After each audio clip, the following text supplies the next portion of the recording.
Well, for me, it has to be the essence of what drives change.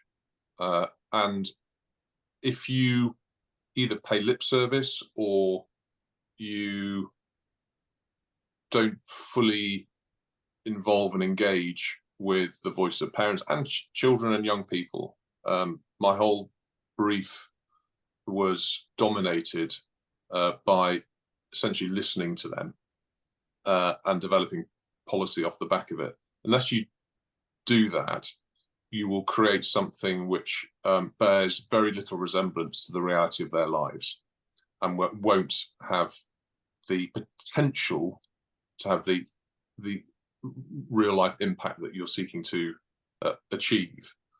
Yeah, there's a massive risk in departmental life of being in Whitehall, in London, and maybe in Sheffield if you're in one of the satellite offices, but where you convince yourselves that you've come up with something which surely will make sense to anybody. It looks great on paper, but it actually bears no resemblance to what, on a day-to-day basis, a family may be having to struggle with.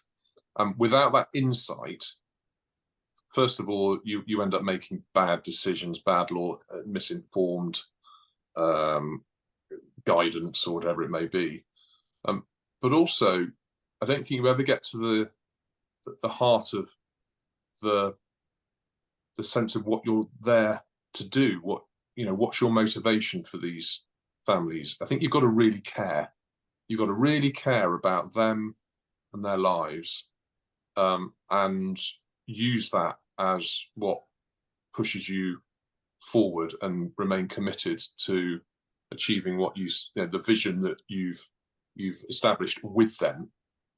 And I suppose, I was a bit unusual in some ways. That I come from a background where I'd had lots of foster children growing up, and I'd seen it in front of my eyes how, if you do things the right way, if you take time to listen to them and understand their behavior and why they might be angry, why they're frustrated, then you will do them a good service rather than think that you're giving them a good service. And they're two very different things.